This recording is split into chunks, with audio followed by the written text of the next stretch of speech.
Sometimes a movie trailer can make you waste $10 on Amazon. But let's review Slave Girls from Beyond Infinity. This movie starts out with a scantily clad blonde in a bikini being chased through a jungle by an alien. She's later saved by a creepy dude. It all makes sense later, but for now, why? Then we are introduced to Daria and Tisa, who are chained up in a cell, also in limited clothing. Soon they break free and say such lines as, that if we can reverse the polarity on these cuffs, the only thing standing between us and freedom is stealing a starship. Oh, sure. Is that all? That's cute. Someone watched Star Trek and added technobabble to the script in a complete nonsensical context. A minute later, I'm left wondering if every single line is going to have a double meaning. A little shock never hurt anyone. Just a few more inches.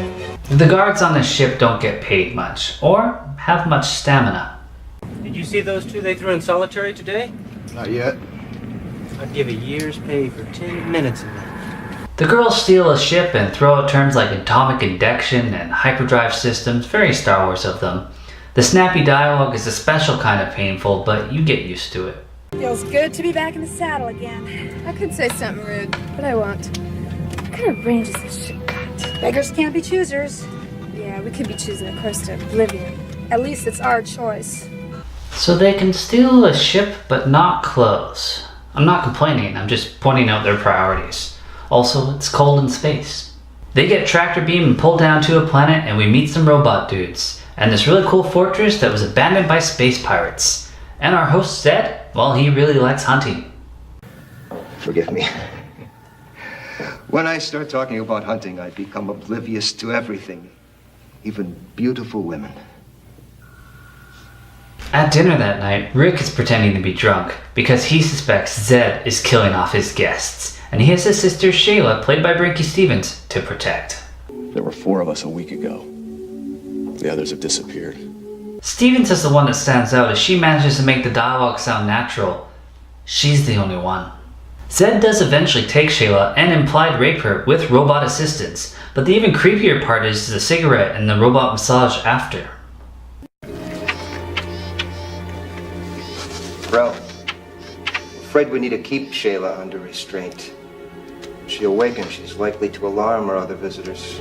We know the robots are programmed to be horny as Tisa distracts one from seeing the others that are off investigating. Now you just wait right here while I go take a dip.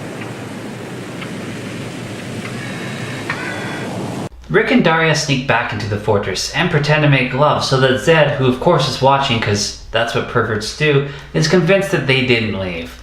Then they actually do make love, and they have the most realistic after-sex dialogue. I'm talking like as if Shakespeare was plucked from time to write for this very moment. I never knew how much I missed making love until just now. You made me feel alive again.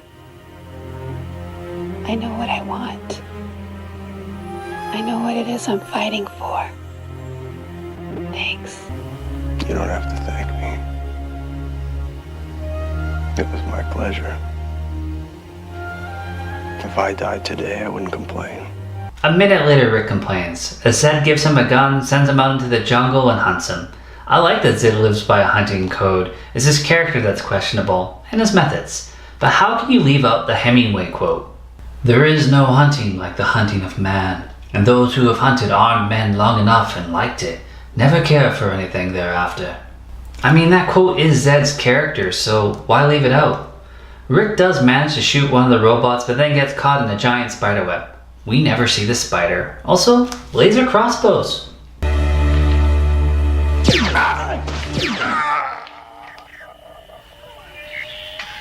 Then Zed drugs the girls and ties them up and shows them his trophy room with Rick's mounted head. I intend to hunt you. You can't be serious. You're not going to hunt women, are you? I've always found the female of the species to be the greatest challenge. So Zed gives the girls 3 daggers and a map and says if they can make it through the jungle to this temple, there are powered lasered weapons there. So the girls look at a map and I'm not sure if they're making a boob joke or a you're bad at directions joke. This should be the way. You need this more than I do. Okay, now I'm sure. Let me check the map and get our bearings. It's not here. Must have fallen out somewhere along the path. It's no wonder it slipped through. I should have held onto it myself.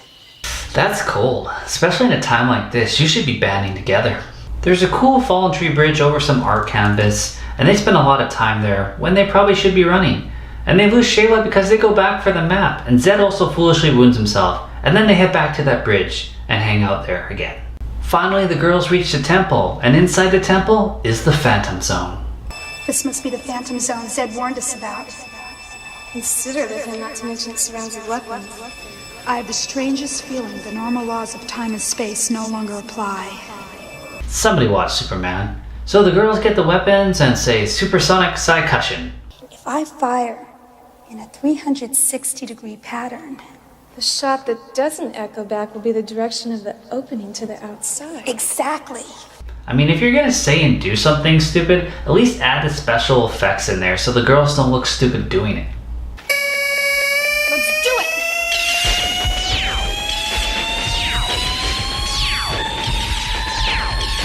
it! In the end, the girls defeat Zed, and that random mutant we saw in the beginning get killed. So, he got killed again, this time with a sharp weapon that made him explode.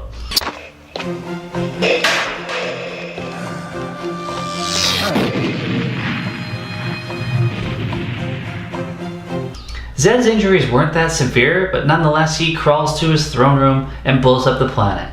The girls escape so that they can start their own Star Trek series. Now what do we do? Our universe is vast, full of wonders. We'll explore, find strange new worlds, together.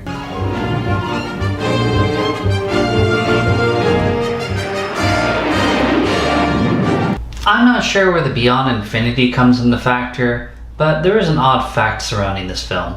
Slave Girls from Beyond Infinity was specifically criticized on the floor of the US Senate by Jesse Helms, a senator from North Carolina, who cited a case in which a few of his constituents had accidentally stumbled upon a movie while flipping through cable channels and wanted to amend the Cable Act of 1992.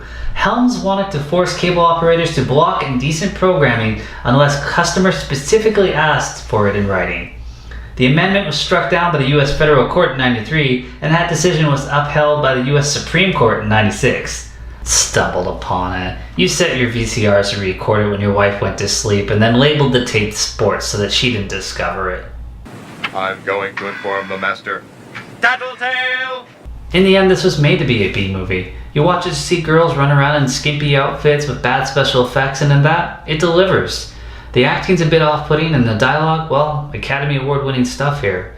You displease me, and I ignore you. And although it didn't live up to the trailer as I expected it to be hilarious, I was still entertained, and that's a movie's job. R.I.P. Rick's mounted head. And as always, thanks for watching.